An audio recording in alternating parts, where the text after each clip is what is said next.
Vamos a esperar unos minutos que se sumen a la audiencia para darles la bienvenida.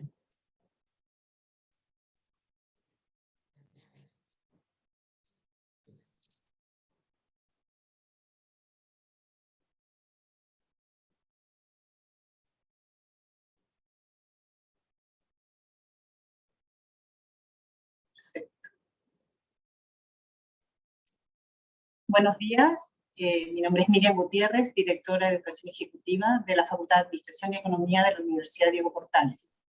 Les damos la más cordial bienvenida al ciclo de charlas que estamos realizando en el contexto del Diplomado en Implementación y Gestión del Compliance con Perspectiva ESG.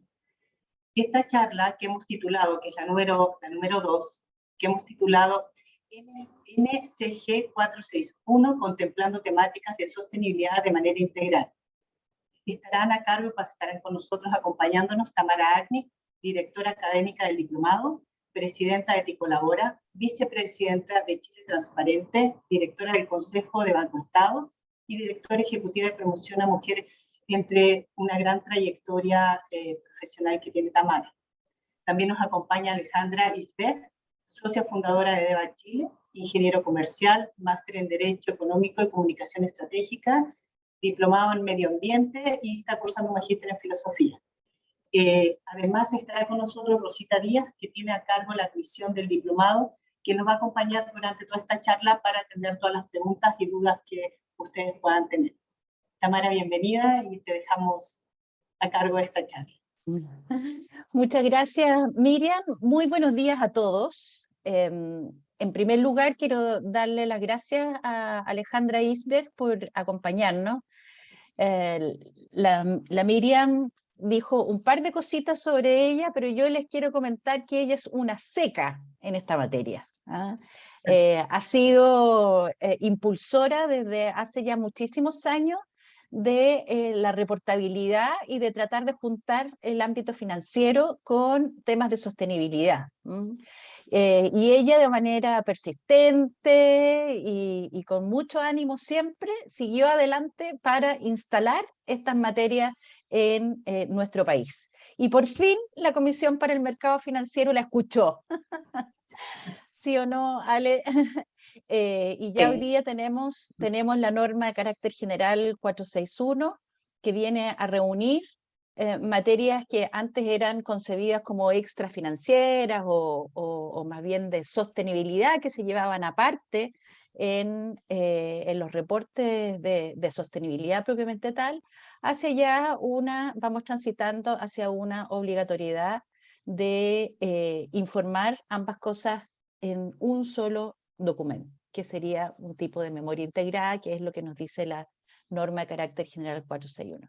Así que, Alejandra, muchísimas gracias por aceptar esta invitación a conversar sobre estas materias. Alejandra también va a ser profesora, va a ser docente en nuestro diplomado de implementación y gestión de compliance con perspectiva ESG.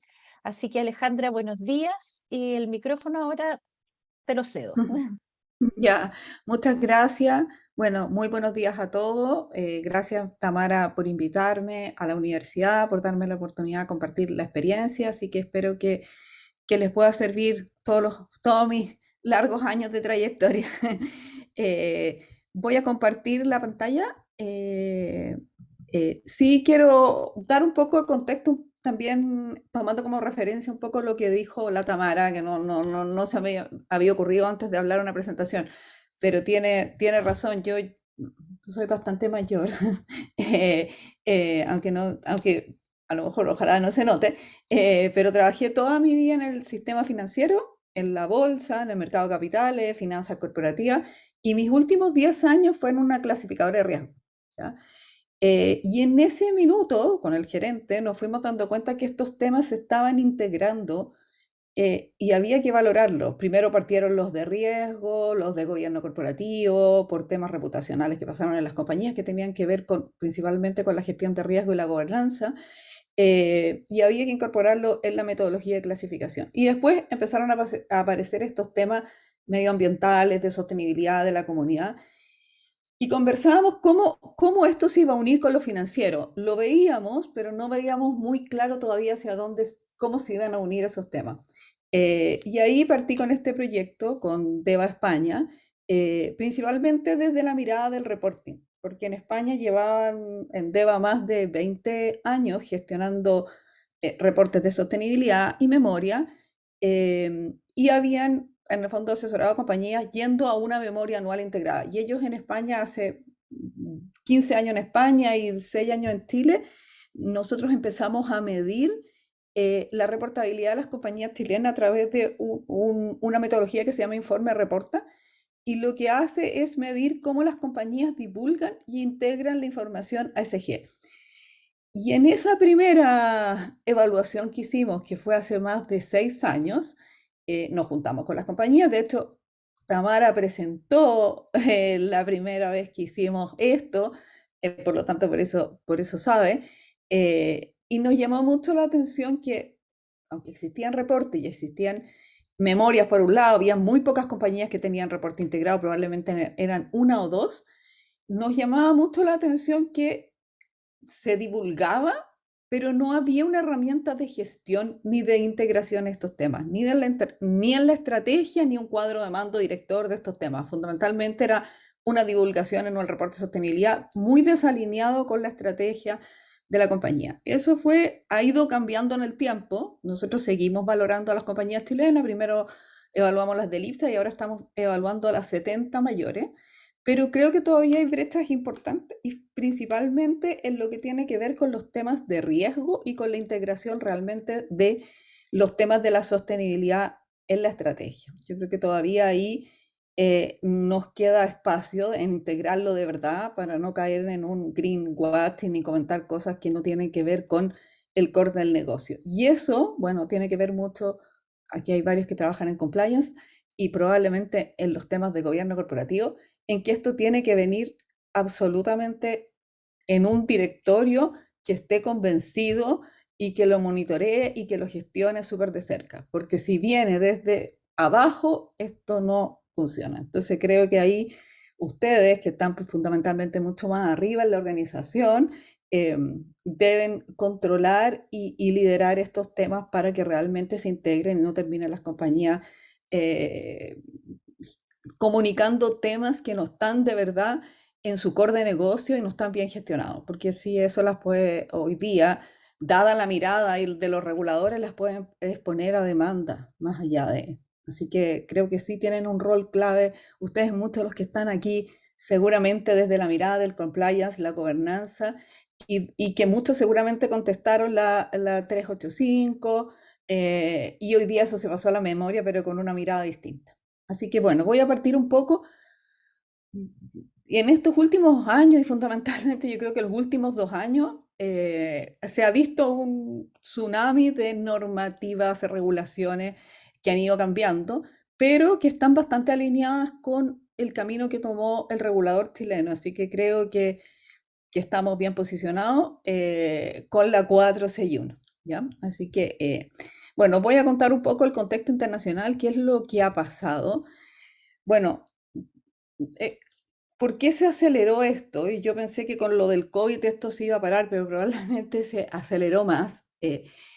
Bueno, hace años ya vemos que este es el informe de riesgos del World Economic Forum, y los primeros 3 riesgos a nivel mundial siguen estando como el cambio climático como el principal riesgo, el segundo con eventos extremos y la pérdida de la biodiversidad. Y después viene el tema de la erosión y los conflictos sociales.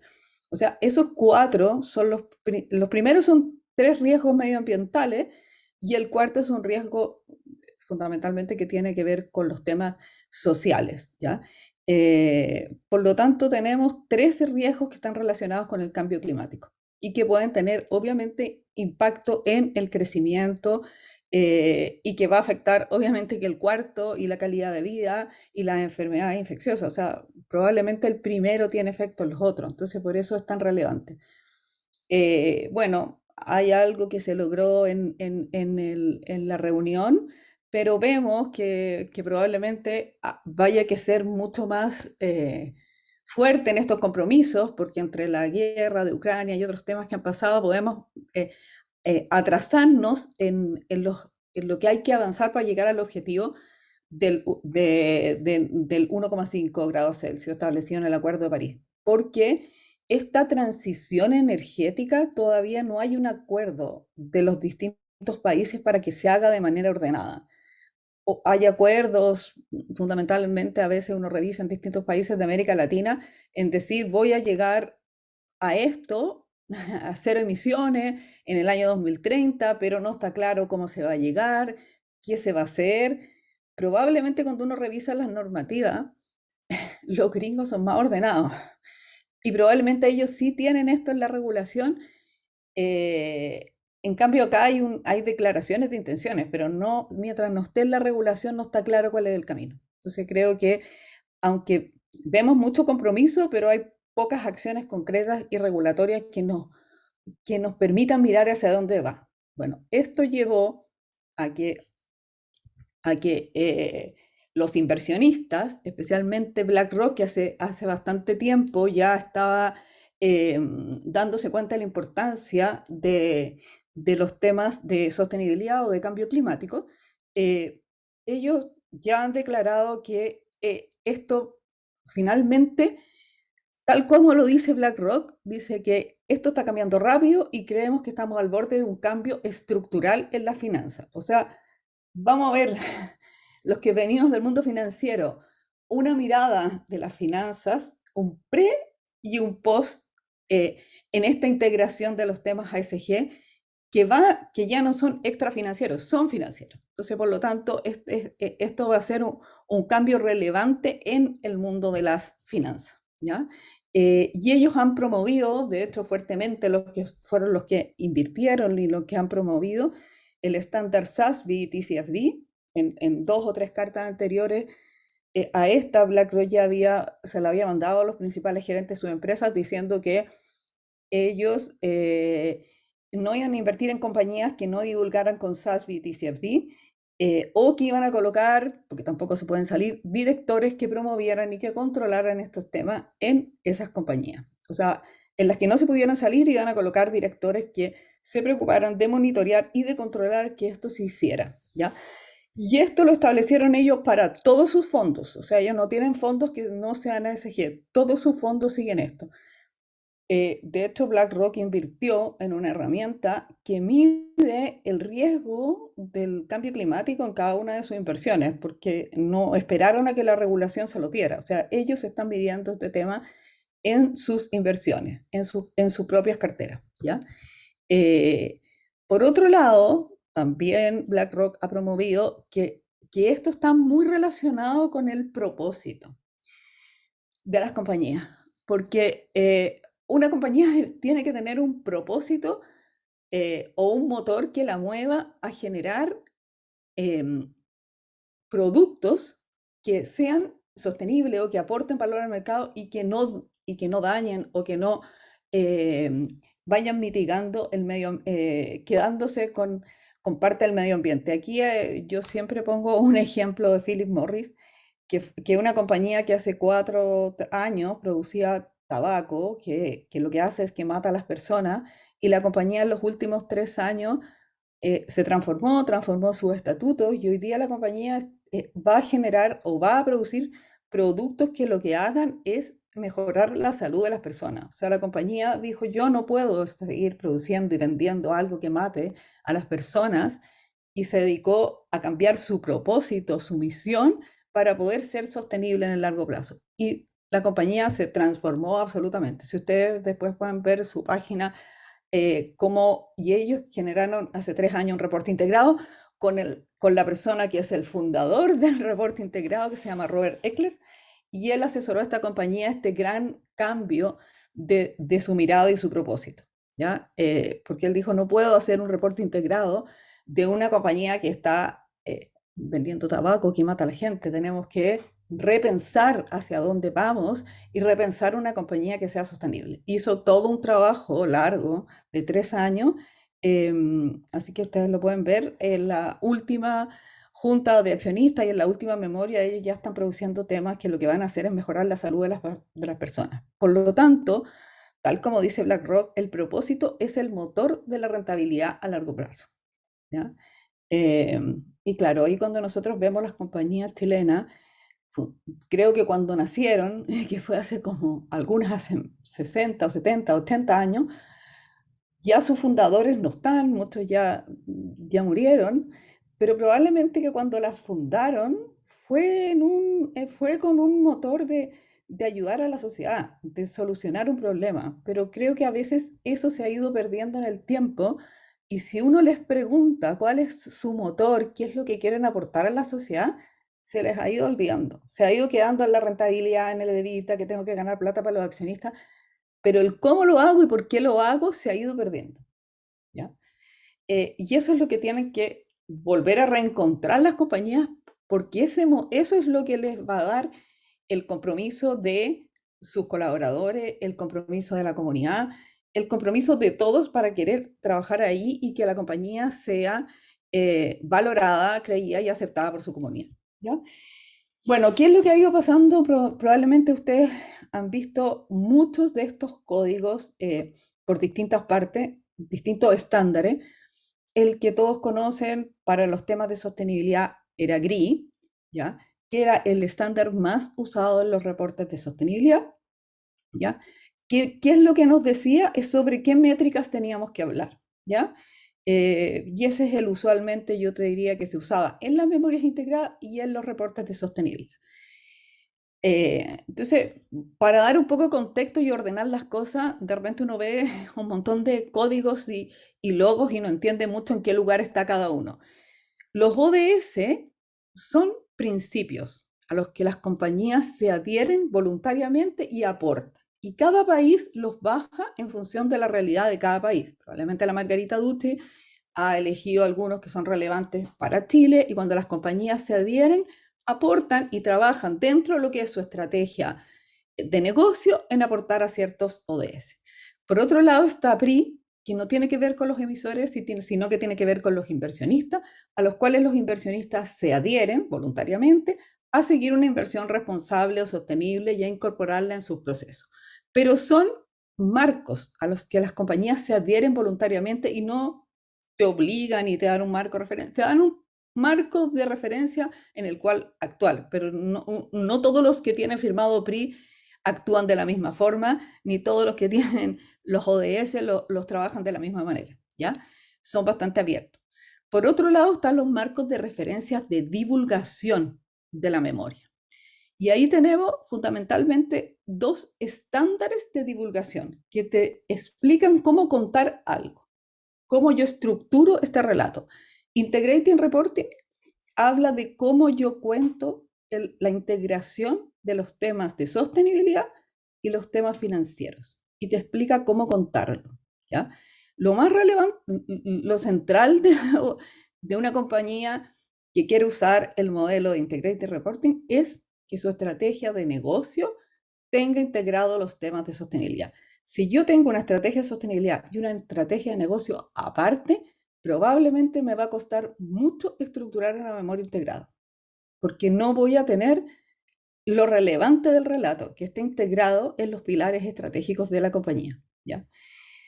Por otro lado, TCFD también cuenta cómo hablar de cómo el riesgo de cambio climático está gobernado, integrado en la estrategia, monitoreado los KPI y si tengo escenarios para medir el impacto financiero de eso. Entonces, es fundamentalmente el riesgo de cambio climático, cómo yo abordé, trabajé y después como lo conté esto en el reporte. Es fundamentalmente un riesgo en particular. Por otro lado, SASB y GRI nos dice sobre qué métricas yo voy a hablar, o sea, sobre qué temas son relevantes para mi sector industrial, ¿ya? GRI tiene el supuesto básico de que esos temas materiales yo se los tengo que preguntar a los grupos de interés que yo definí. Si yo definí que era mi comunidad, los inversionistas, los colaboradores, voy a cada grupo de interés y le digo, mira, de estos temas materiales o cuáles son los temas que son relevantes para ti. ¿Qué pasaba con eso? que yo me encontraba con dos compañías del mismo sector.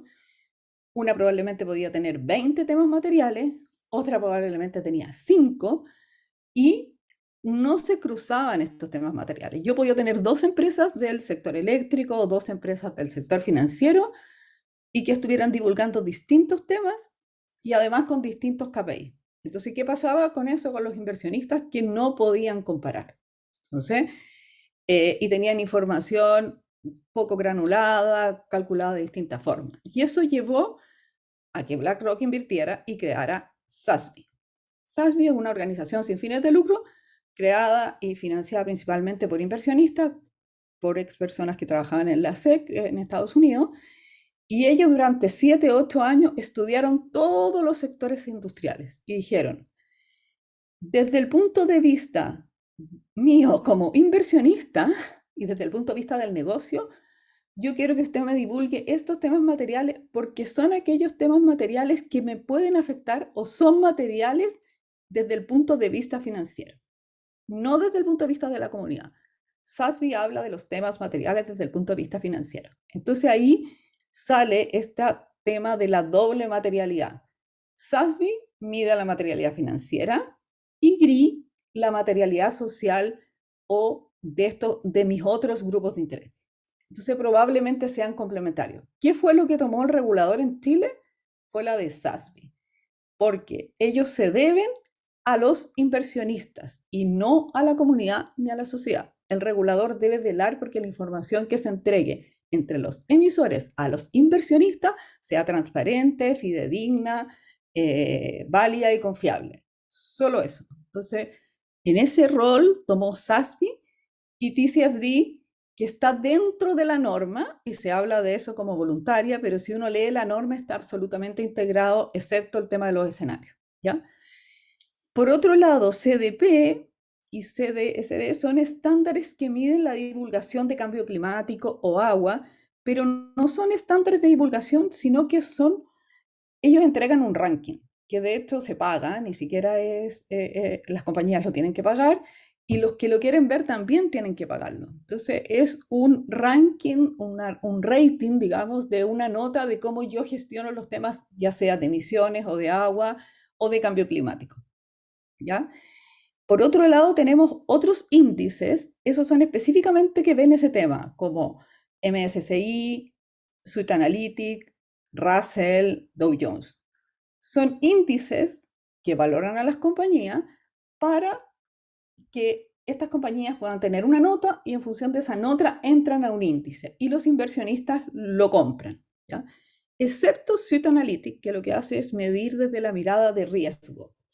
Ellos no tienen índice y ellos venden estas clasificaciones de riesgo. Entonces, por lo tanto, esto es ellos procesan esta información que traigan las compañías para entregarle a los inversionistas, ya sea índices o clasificaciones de riesgo ASG, para que puedan evaluar sus portafolios o sus inversiones, ¿ya? Y cada día están más estrictos estos evaluadores, porque probablemente ellos entregan información a los inversionistas y los inversionistas podrían ser demandados por sus aportantes o sus clientes si es que no realizan de una forma transparente o tienen portafolios que tienen greenwatch o que no están bien evaluados. Entonces probablemente va a haber mucha presión desde los mismos inversionistas a estos actores intermedios o evaluadores que hagan bien su trabajo y ellos necesitan información fidedigna. Entonces probablemente va a haber mucha presión en los reguladores y en las compañías de que entreguen esta información. ¿Y cómo se entrega? Todos estos evaluadores solo consideran la información pública, que generalmente es al 30 de marzo o a la fecha de la Junta de Accionistas. Nada puede ser entregado privadamente. ¿Y dónde es público? Es en la memoria, porque la memoria anual está firmada por los directores, tiene una declaración de responsabilidad, es el documento básico que van a usar como fuente de información. Y probablemente el resto de los documentos pueden ser los estatutos, algún informe de gobierno corporativo, las políticas y otros documentos que estén en la web. De hecho, hasta escuchan las juntas de accionistas muchas veces y tienen eso también como respaldo en estas evaluaciones, ¿ya? O noticias también, miran mucho las noticias de las compañías para poder contrarrestar lo que se está diciendo con lo que aparece en las noticias. Entonces, hay buenos analistas y cada vez son más rigurosos en su evaluación, ¿ya? Entonces, esto fue lo que pasó. ¿Qué es lo que pasó? Que lo que yo les estaba contando, que finalmente la información que venía por GRI no estaba satisfaciendo a los inversionistas y por eso se generó estos nuevos estándares. Y por eso entraron los reguladores en cada uno de los países a tomar un rol preponderante y decir, ok, yo tengo que velar por la información que entreguen los emisores sea fidedigna, así que entraron los reguladores, ¿ya? Para poder, ¿cómo se llama? Resolver esta necesidad que tenían. Entonces, ¿cómo se entrega esta información? Bueno, a través del reporte integrado, o en Estados Unidos a través del 10K, a través de otra información que sea obligatoria, regulatoria, o a través de otra información que los inversionistas le pidan directamente a las compañías. Bueno, aquí hay algunas métricas de cómo el S&P ya el 2020 publicaban en estos distintos estándares. Hoy día creo que cerca del 70 al 80% del S&P ya está usando SASB, TCFD menos, pero probablemente con la normativa nueva de la SEC eso se vaya a acelerar rápidamente. Porque ya en marzo la SEC publicó un borrador de la nueva normativa y está principalmente enfocada en el riesgo del cambio climático. Y tienen 3 fechas o 4 fechas clave.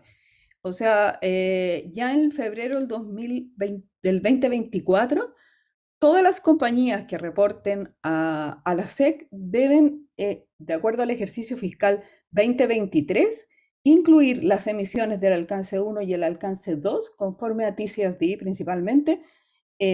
Van a tener que estar auditadas, van a tener que tener los escenarios a febrero de 2024. Y ya a febrero de 2025 van a pedir las emisiones del alcance 3. Y yo creo que eso va a tener mucha importancia en el mundo porque si uno es proveedor de alguna compañía que transe en la SEC, le van a pedir de todo lo que uno venda un certificado de emisiones. Entonces, eso va a mover al mundo rápidamente. Porque probablemente la compañía me va a decir, mire, con lo que usted me está vendiendo, entrégueme el certificado porque yo tengo que divulgarlo, si no, no lo va a poder comprar.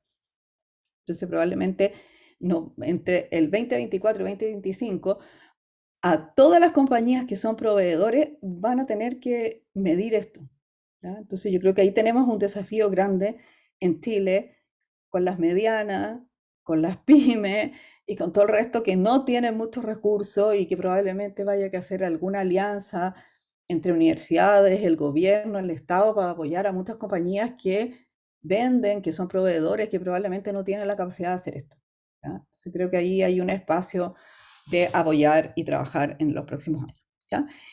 Por otro lado, también la Unión Europea está sacando otra normativa que tiene que ver con el Pacto Verde, y estaba dentro de esa línea, de cómo las compañías tienen que divulgar, ¿ya?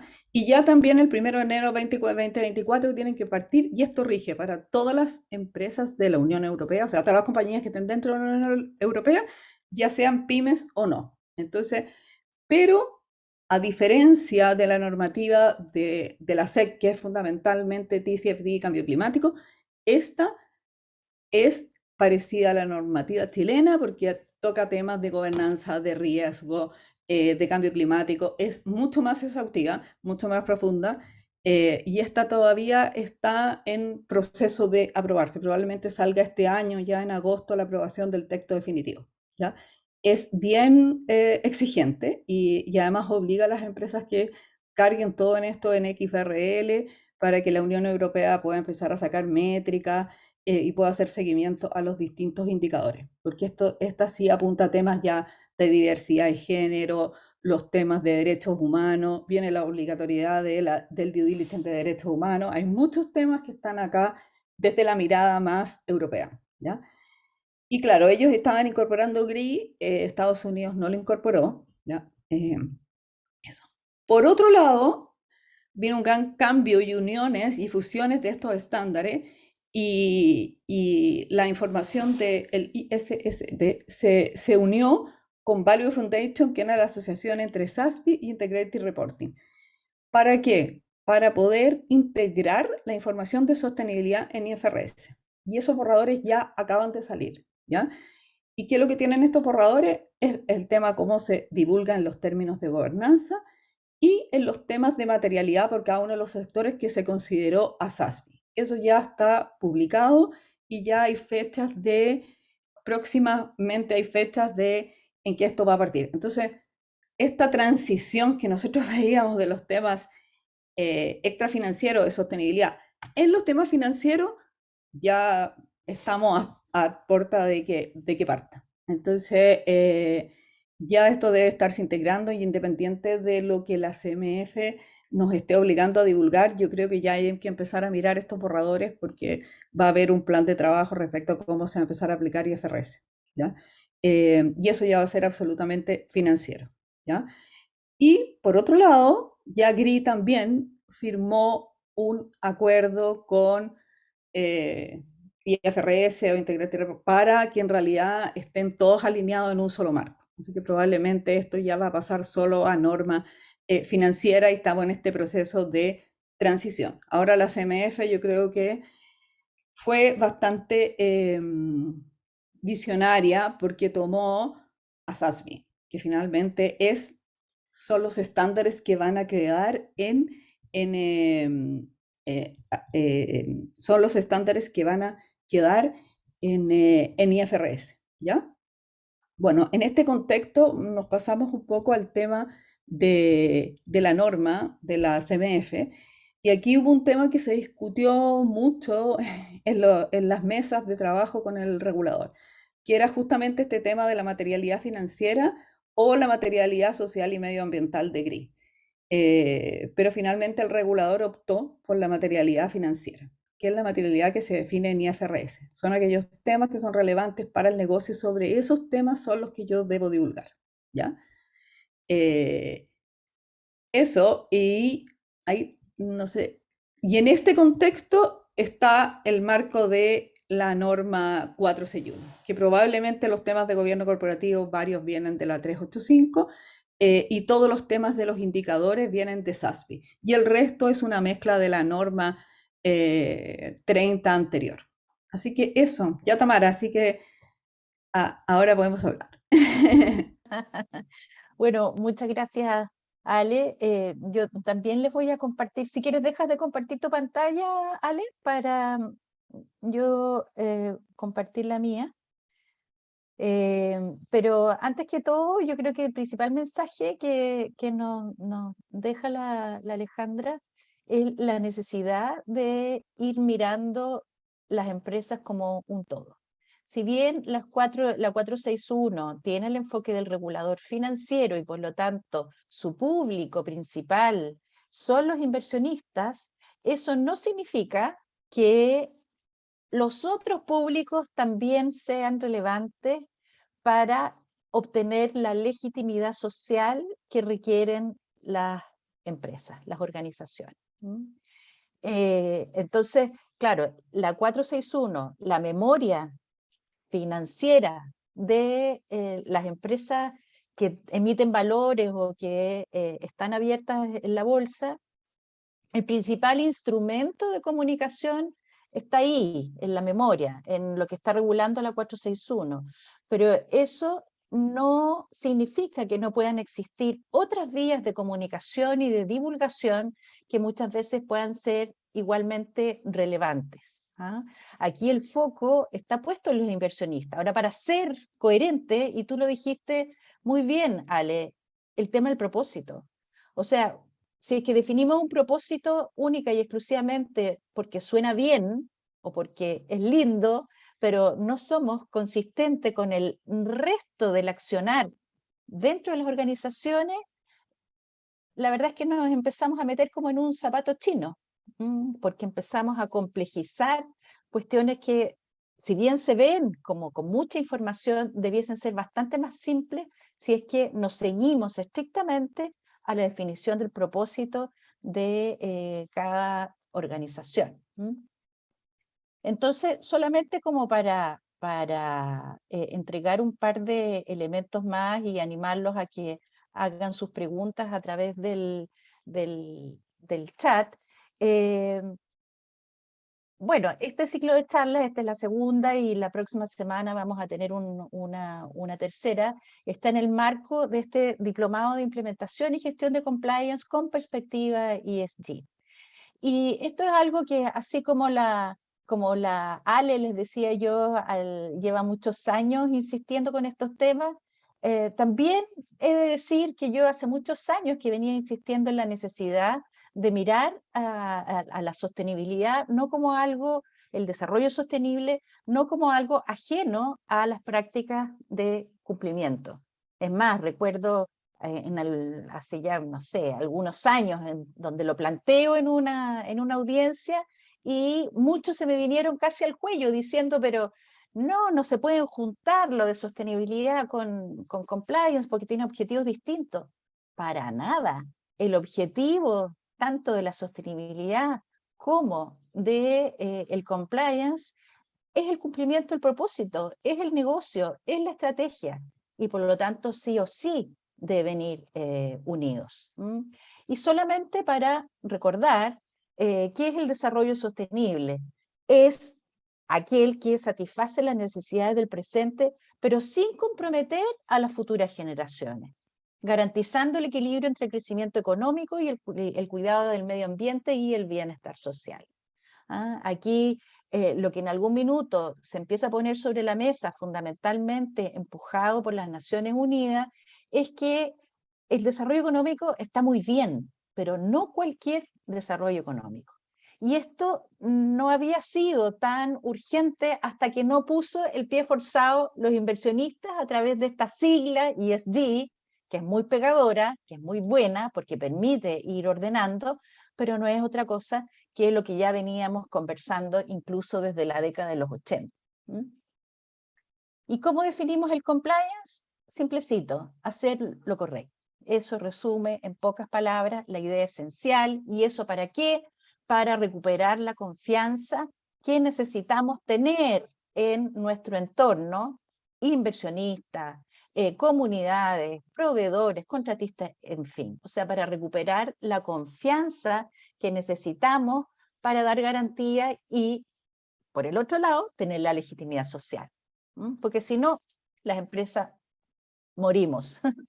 Y por otro lado, entonces, juntando estas dos cosas, pudiéramos decir que el compliance es un seguro para la sostenibilidad de las organizaciones, siendo un elemento central para el buen funcionamiento del gobierno corporativo, lo que es el compliance, el manejo adecuado de los programas de cumplimiento termina siendo, a mi juicio, una forma en que las organizaciones y sus gobiernos corporativos aseguran la permanencia en el tiempo, aseguran la sostenibilidad en el largo plazo.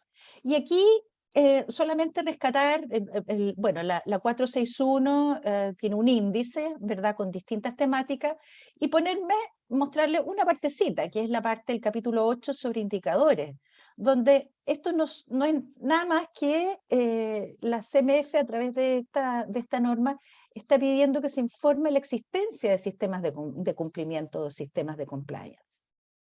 Es decir, nuevamente aquí vemos una relación. Y también como una panorámica general, así como el regulador nos pide esto está tomado de la ISO 37301, que es aquella que norma los sistemas de gestión de cumplimiento. Y vean, por favor, la consistencia que hay entre todo lo que nos acaba de conversar la Alejandra con lo que nos está diciendo el compliance, que es el camino por el que tenemos que ir. Objetivos, propósitos, en la primera parte del gráfico. ¿Y esto en qué? Integridad, buena gobernanza, proporcionalidad, transparencia, rendición de cuentas, o sea, divulgación. Bueno, no los voy a latear con el análisis del gráfico entero, pero simplemente para dar cuenta que el mundo también ha ido avanzando en esta forma de mirar integradamente a las organizaciones. Y yo creo que en el mundo de hoy, una industria, una organización, una empresa del tamaño que sea, no podrá ser sostenible si es que no incorpora esta perspectiva de los criterios ambientales, sociales y de gobernanza en su manera de gestionarse. Y eso no significa que el business, el profit, en la última línea, no siga siendo relevante. Por cierto, y es lo que le interesa a los inversionistas, que las empresas puedan sobrevivir. Si se van a pura pérdida, evidentemente que no logran ser sostenibles. Pero ese profit, ese business que necesitamos que sea legítimo, ¿ah? Para que pueda permanecer. Entonces, más importante que el business es lo que envuelve el business, la sociedad, que es la que nos va a dar esta legitimidad para poder operar. Y son las personas también las que están dentro de las organizaciones, el motor de las mismas. Sin personas no podemos obtener la última línea. Sin una sociedad que nos legitime, tampoco vamos a poder obtener la última línea, porque nos van a decir, váyase mejor para la casa. Y más importante que eso es el planeta, porque si no tenemos planeta, si nos echamos el planeta con la actividad económica sin ningún control, no vamos a tener ni sociedad, ni personas, y mucho menos business. Entonces, esta visión de management integrado tiene que estar presente en la manera como se define la organización en el propósito y ser coherente con lo que se divulgue, que es lo que nos ha contado la Ale en esta mañana.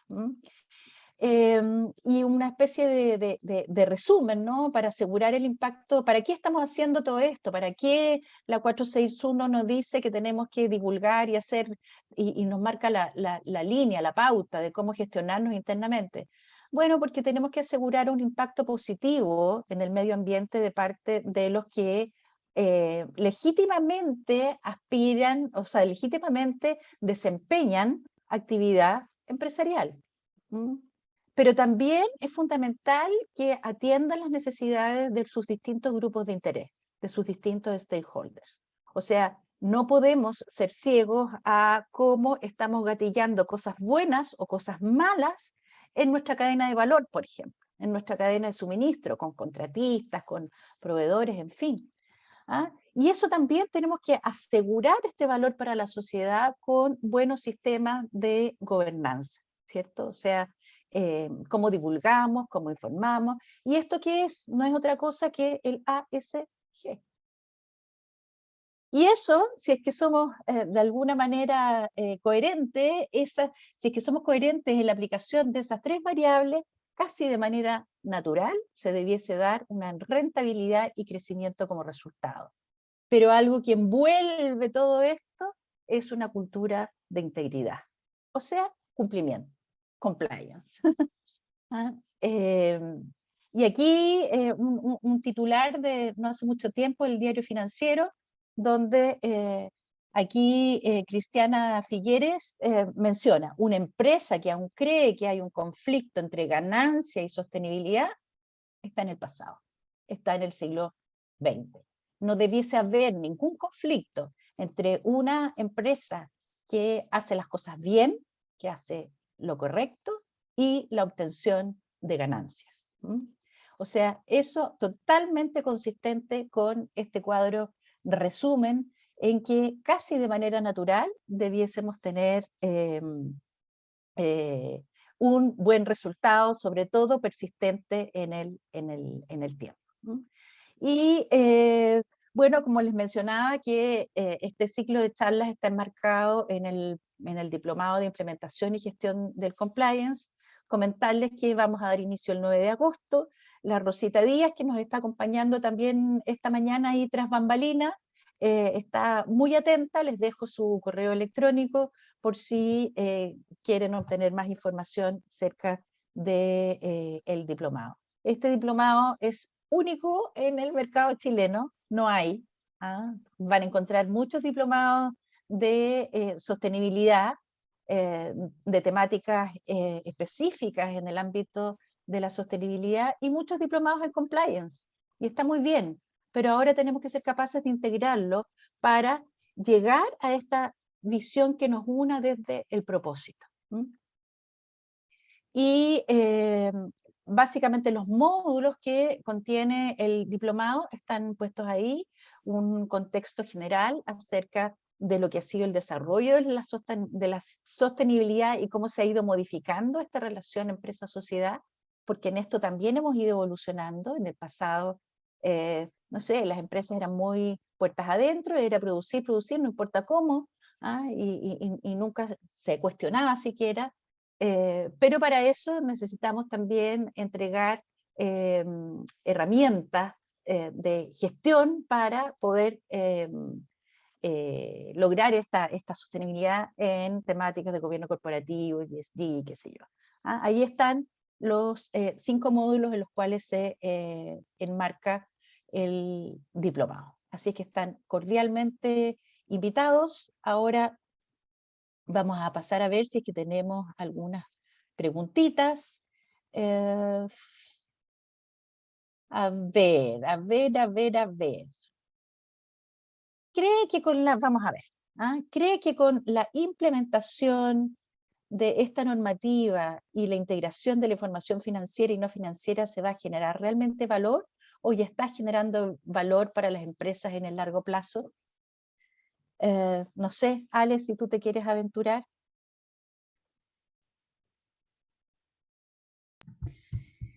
Bueno, más que la normativa, que en realidad la normativa debiera ser el DESTE, yo creo que tal como dice la Tamara, esto debiera estar en el core y dentro de la mirada de los dueños, porque en realidad para poder cumplir bien una normativa yo tengo que tenerlo de verdad integrado en mi misión, en mi visión, en mi propósito.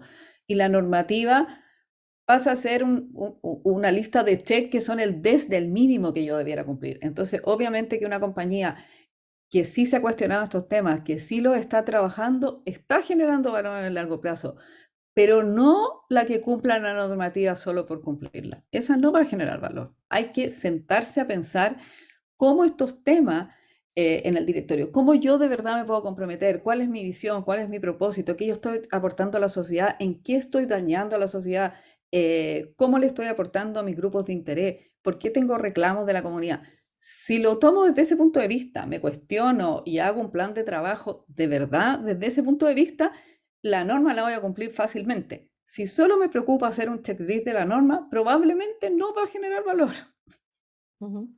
Así es. Aquí tenemos otra pregunta de Soledad Alonso que dice, si la 461 optó por SASB, que es el reporte financiero, ¿por qué también se exige reportar temas ambientales y sociales? ¿Cómo se compatibilizan a la hora de dar cumplimiento a la 461? Bueno, fundamentalmente, Sole, porque los temas ambientales y sociales son financieros, porque tienen impacto en la última línea. Si no contamos con la legitimidad social, no vamos a tener última línea, porque nos van a decir, váyase para la casa, no los queremos aquí. No sé, Ale, si te interesa complementar.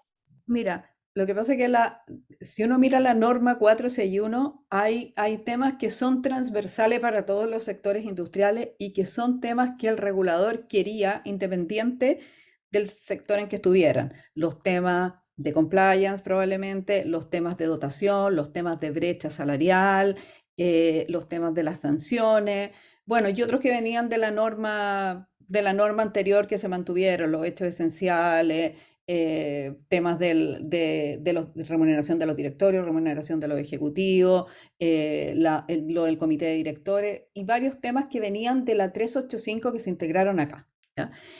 Pero respecto de los temas materiales, en el fondo, si yo estoy en un determinado sector industrial, sobre qué métricas y KPI debo divulgar, ahí voy a tomar SASB. Por ejemplo, si yo estoy en el sector eléctrico, voy a tener que reportar emisiones del alcance 1, que es súper relevante para el sector industrial, pero también voy a tener que reportar el SAIFI y el CAIDI, que tiene relación con la continuidad del servicio desde el punto de vista de los clientes, porque eso es material y súper relevante para una compañía que esté en el sector eléctrico. Pero si yo estoy en el sector financiero, probablemente mis temas materiales más relevantes van a ser gestión de riesgo, compliance, responsabilidad con los clientes, integración de los temas ESG en los créditos.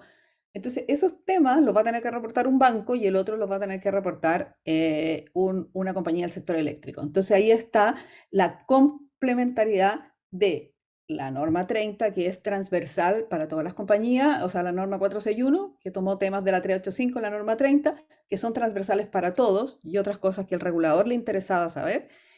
Y los temas materiales que sí los tomó de SASB y además la CMF con eso se asegura que siempre van a estar actualizados, no tiene que cambiar la norma. SASB siempre se va a estar actualizando y va a haber que estar mirando ese estándar y ese estándar va a estar permanentemente actualizado. Entonces, gracias a eso, esa materialidad de los temas KPI, ASG, que son materiales para cada industria, la CMF los va a tener permanentemente actualizados. ¿Ya? Entonces, no sé si se entiende bien por qué están las dos cosas. Sí, tenemos un montón de preguntas. Aquí hay otra, Ale, que Ya. de José Galarce, que dice, de empresa SMU, ¿se deberían renovar o construir infraestructura, controles y procedimientos para respaldar tales iniciativas? Oh, Obvio, absolutamente. O sea, absolutamente. sí, o sea, yo creo que aquí hay un tema, tú tocaste un tema clave. Yo creo que antes de divulgar, y yo creo que eso es muy importante, para no caer en un greenwashing o en una demanda o en una declaración, porque el regulador hoy día va a tener una mirada distinta, va a poder revisar a otros organismos respecto de sanciones laborales o otros temas y podría decir, mire, usted me está divulgando que no tiene ninguna, pero yo estoy mirando que usted sí tiene, ¿ya?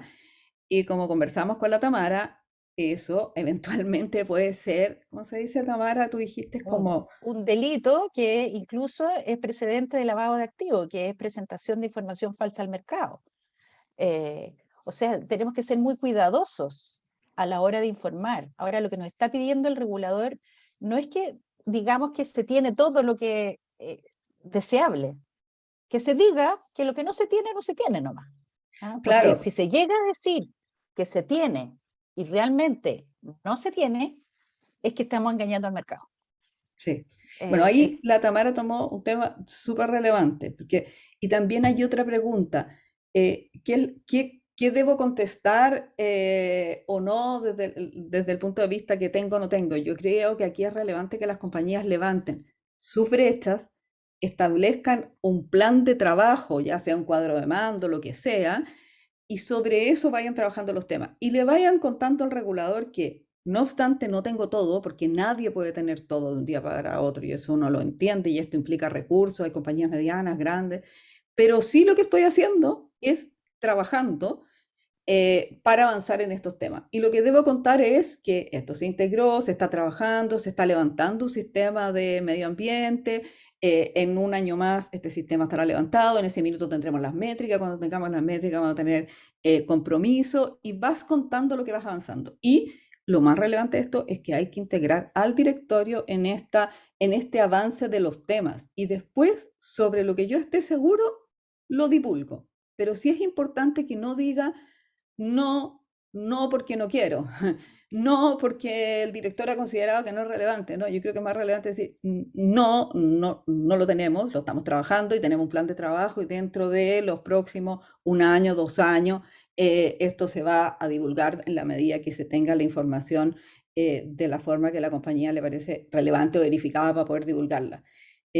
Yo creo que ahí lo que dijo el regulador en alguna presentación, que dijo, mire, yo no puedo obligar a las compañías a divulgar sobre ciertos temas, porque alguien puede decir, no, no lo tengo, pero sí me tiene que explicar y tiene que declarar por qué no lo tiene. O sea, no, no voy a hacer esto y no lo voy a hacer porque el directorio decidió que no era relevante para la compañía, por ejemplo. ¿Quién va a tomar la decisión de que si eso es bueno o malo? Es el inversionista. El inversionista probablemente va a decir si una compañía decidió que no iba a hacer una evaluación independiente de la gestión del directorio y otra compañía dijo que sí lo va a hacer y lo certificó, a una le va a poner buena nota y a la otra le va a poner mala nota. Y como dijo Gabriela en una reunión, a mí me importa que los gordos se saquen la polera. Si está gordo y quiere que lo vean gordo y al inversionista no le gusta gordo, lo van a vender. A mí, si quiere, sáquese la polera, es lo único que me importa, dígame la verdad. El inversionista tomará la decisión, o los grupos de interés, como dice la Tamara, la comunidad, el resto, si les gusta o no les gusta. Y ellos lo valoran. Ese es el tema. están obligados a decir el sí o el no. ¿Quién va a dar una evaluación? El inversionista, la comunidad, los bancos, sus grupos de interés relevantes. Sí. Oye, está lleno de preguntas, pero hay una que me gustaría sí abordar que dice, ¿qué deberían medir en sustentabilidad las empresas que no cotizan en bolsa? Yo creo que hay que tener en consideración lo que hoy día la sociedad, el mundo entero requiere. El que estén obligadas las que cotizan en bolsa es porque hay un interés de los inversionistas, ¿cierto? Pero las empresas chiquititas, las que no cotizan, también requieren obtención de fondos. Entonces, esto va a terminar siendo un sistema también integradísimo.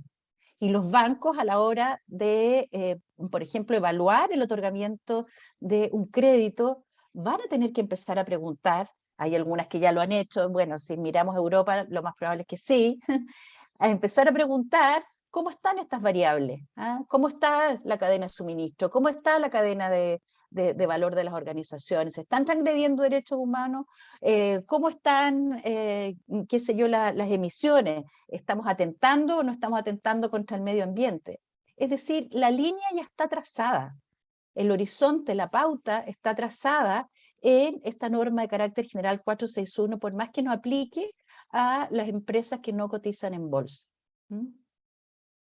Así es que eso, bueno, se quedaron algunas preguntas sin responder por el tiempo, pero me interesa ser súper estricta porque dijimos que esto era cortito, 1 hora, temprano y cortito. La Rosita les va a hacer llegar la grabación a los que se inscribieron en la charla de hoy. También los animo a obtener más información del diplomado y espero verlos en aula. Espero verlos en aula donde vamos a profundizar, obviamente, mucho más todas estas temáticas. Imagínense que de esta charla podemos sacar 10 clases. ¿Ah? Con la profundización, el doble clic, el triple clic que se le puede hacer a cada una de estas temáticas. Así que, Alejandra, no me queda más que agradecerte una vez más, como les dije al principio, y no me quede corta, la Ale es seca y ha sido persistente, porque ha cateteado y ha puesto los temas sobre la mesa desde una mirada financiera, que no era fácil. ¿Ah? Ya visualizar esta relación que había entre lo sostenible, que era como verde, salvemos los huemules, no, es mucho más que eso, ¿cierto? Entonces, Ale, millón de gracias y No, nos vemos en el diplomado. Nosotros también agradecerle a Tamara y a Alejandra por esta charla y lo esperamos a todos. Yo les voy a mandar la grabación y ahí seguimos conversando para que se entusiasmen y realicen este diplomado. Así que muchas gracias a todos por la conexión. Ya, un abrazo. Gracias. Alejandra. Chao. Ya, Que estén bien. Chao, chao.